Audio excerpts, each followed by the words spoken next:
റസൂലുള്ളാഹി തങ്ങൾ എല്ലാ നബിമാരിൽ നിന്നും വ്യത്യസ്തമായ ഒരു നേതാവാണ്. ഇവിടെ ഒരു നേതാവും ആ റസൂലുള്ളാഹിനെ പോലെയില്ല. ആ നേതാവിന്റെ പ്രത്യേകത എന്താ? ഫഖന്നബിയിന ഫി ഖൽഖിൻ വഫി ഖുലുഖി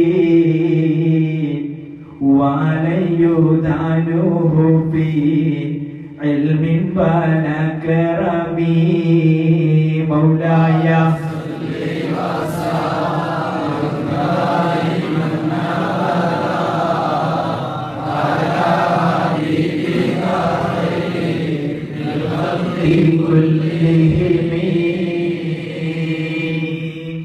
എല്ലാ രീതിയിലും ആ റസൂലുള്ളാഹി തങ്ങൾ വ്യത്യസ്തമാണ്.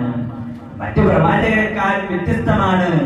എത്രത്തോളം അവിടുത്തെ സ്വഭാവത്തിന്റെ മഹിമ എടുത്തു നോക്കിയിട്ടുണ്ടെങ്കിൽ അതേ ബഹുമാനപ്പെട്ട മഹദിയായ ആയിഷ ബീവിയോട്, അവിടുത്തെ പ്രിയ പത്നിമാരിൽപ്പെട്ട ആയിഷ ബീവിയോട് ഒരു ദിവസം വന്നിട്ട് ചോദിച്ചു, എങ്ങനെയാ റസൂലുള്ളാഹിന്റെ ഖുലുഖ്, എങ്ങനെയാ സ്വഭാവം, എങ്ങനെയാ റസൂലുള്ളാഹിന്റെ? ഒരു ഭാര്യ ഭർത്താവിനെ കുറിച്ച് നല്ല സ്വഭാവം എന്ന് പറയണമെങ്കിൽ ആ ഭർത്താവ് അത്രമേൽ പുണ്യമുള്ളവനായിരിക്കണം. നമ്മുടെയൊക്കെ ഭാര്യമാരോട് നമ്മുടെ സ്വഭാവത്തിനെ കുറിച്ച് ചോദിക്കുമ്പോൾ നല്ല സ്വഭാവമാണെന്ന് പറയോ?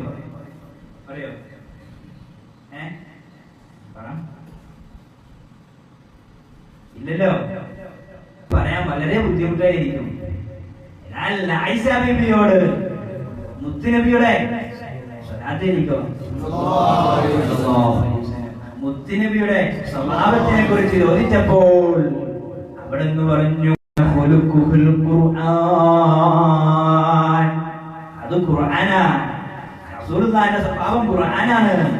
നമുക്ക് ഖുർആനെ കുറിച്ച് എന്തൊക്കെ പറയാൻ പറ്റുമോ അതെല്ലാം പറഞ്ഞോ. ഖുർആനെ കുറിച്ച് ആർക്കും മോശമായി ചിത്രീകരിക്കാൻ പറ്റത്തില്ലല്ലോ. പറ്റൂ? ഇല്ല.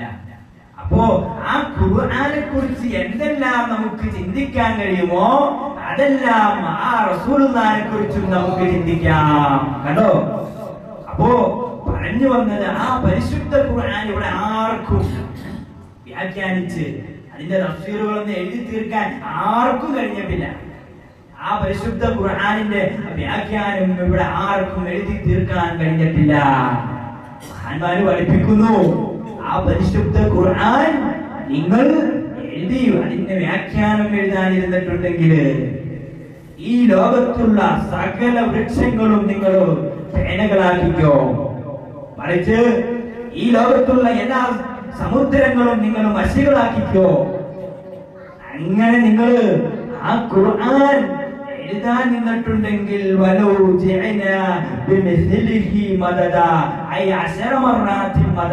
അങ്ങനെ നിങ്ങൾ എഴുതാൻ നിന്നിട്ടുണ്ടെങ്കിൽ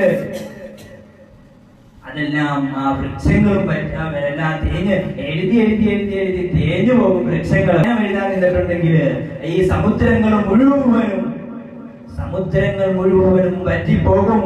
ഇങ്ങനെ 10 പ്രാവശ്യം അല്ലാഹു തആല വീണ്ടും മടക്കി തരും. ഈ തീർന്നുപോയ തേഞ്ഞുപോയ മരങ്ങളും വറ്റിപ്പോയ അതേ സമുദ്രങ്ങളും വീണ്ടും വീണ്ടും മടക്കി തരും. എന്നാലും ആ പരിശുദ്ധ ഖുർആനെ വ്യാഖ്യാനിച്ച് തീർക്കാൻ ഇവിടെ ആർക്കും സാധ്യമല്ല. കണ്ടോ? അതാ മഹദി അവറുകൾ പറഞ്ഞത്, കാന ഖുൽഖുൽ ഖുർആൻ. ആ ഹബീബായ തങ്ങളുടെ ആ റസൂലുള്ളാഹിന്റെ സ്വഭാവം ഖുർആനാണെന്ന് മഹദി അവറുകൾ പറഞ്ഞതിന്റെ കാരണമതാണ്. അതുകൊണ്ട് റസൂലുള്ളാഹിനെ കുറിച്ച് മദ്ഹ് പറഞ്ഞാൽ എത്ര പറഞ്ഞാലും തീരത്തില്ല. ആ ഹബീബായ തങ്ങളുടെ മദ്ഹുകൾ എത്രയോ മഹാന്മാരാണ് പറഞ്ഞത്. ഇതൊക്കെ പറഞ്ഞ് ലാസ്റ്റ് അവസാനം ഉസൂരി ഇമാം പറയുന്നു, ഫഇന്ന ഫളല റസൂലില്ലാഹി ലൈസ ലഹു ഹദ്ദുൻ ഫയുഅരിബാൻ ഹുനാതിഖും ബിഫാമി മൗലായ സ്വല്ലി വസല്ലം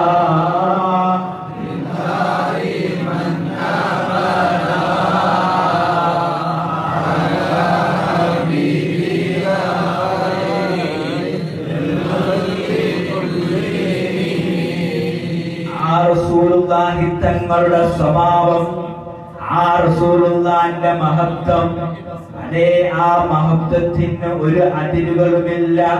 എത്ര പാടിയാലും തീരാത്തതാണ് മുത്തു റസൂലുള്ളാഹി. അതേ മഹാന്മാര് പറഞ്ഞില്ലേ, അതേ ഒരു കവി പറഞ്ഞതുപോലെ അനന്തമജ്ഞാത വർണ്ണനീയമെന്ന് റസൂലുള്ളാഹിനെ കുറിച്ച് പാടിപ്പുകഴ്ത്തിയപ്പോൾ ആ റസൂലുള്ളാഹിന്റെ സ്വഭാവത്തിന്റെ മഹിമ, ആ റസൂലുള്ളാഹിന്റെ ശ്രേഷ്ഠത നാവുകൾക്ക് ആവിഷ്കരിക്കാൻ കഴിയില്ല എന്ന് മഹാന്മാര് നമ്മളെ പരിചയപ്പെടുത്തിയത് ആ റസൂലുള്ളാഹിന്റെ മഹത്വമാണ്. വാക്കുകൾക്ക് തീരും, നമ്മുടെ വാക്കുകൾ റസൂലുള്ളാഹിനെ പ്രകീർത്തിച്ച് അവിടുത്തെ മധുകൾ പറഞ്ഞിട്ട് നമ്മുടെ വാക്കുകൾ തീരുമെന്നല്ലാതെ നമ്മളായ മുത്തു റസൂലുള്ളാഹിന്റെ സ്വഭാവത്തിന്റെ അവിടുത്തെ മഹത്വം പറഞ്ഞ് തീർക്കാൻ ഈ ലോകത്ത് ആർക്കും സാധ്യമല്ല.